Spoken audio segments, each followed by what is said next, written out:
കൂലിപ്പണി ചെയ്താണ് കുടുംബത്തെ പോറ്റുന്നതെങ്കിലും പ്രവീൺ കുമാറിന്റെ ലോകം ഓട്ടം തുള്ളലാണ്. കലോത്സവങ്ങളിൽ പങ്കെടുക്കാൻ കഴിയാത്തതിൽ വിഷമമുണ്ടെങ്കിലും ശിഷ്യരുമായി വേദിയിലെത്തുമ്പോൾ അതെല്ലാം മറക്കും.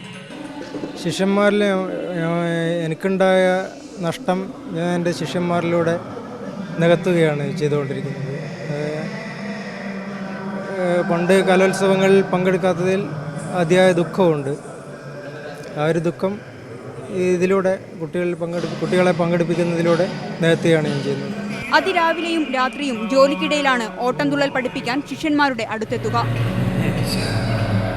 കലാമണ്ഡലം മോഹനകൃഷ്ണന്റെ നേതൃത്വത്തിലാണ് പ്രവീൺ ഓട്ടംതുള്ളൽ പഠിച്ചത്.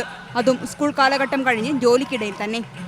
ഓട്ടംതുള്ളൽ പരിശീലനം സ്ഥിരം ജോലിയാക്കുന്നതിനെ പറ്റി ചോദിച്ചപ്പോൾ പ്രതികരണം ഇങ്ങനെ: ജോലി എന്ന് പറഞ്ഞാൽ അത് നമ്മളെ ഉപജീവന മാർഗമായിട്ട് ഇത് കലയോടുള്ള ഒരു അതിയായ താല്പര്യം കൊണ്ടാണ് തുള്ളൽ ജോലിക്കിടയിലും കൊണ്ടുപോകുന്നത്. പ്രവീൺ കുമാറിന്റെ കൈവിരുതിൽ തീർത്ത ആടയാഭരണങ്ങൾ അണിഞ്ഞാണ് ശിഷ്യന്മാർ വേദിയിലെത്തുന്നത്. ഓട്ടംതുള്ളലിന്റെ ആടയാഭരണങ്ങളായ കച്ച, പട്ടുകച്ച, തോൽപൂട്ട്, ഒറ്റനാക്ക്, കിരീടം എന്നിങ്ങനെ എല്ലാം പ്രവീൺ കുമാർ ഉണ്ടാക്കുന്നു. അതിനും സമയം കണ്ടെത്തുന്നത് ജോലിക്കിടയിൽ തന്നെ. ടീം മീഡിയ 1 വേണ്ടി മിഥില ബാലൻ.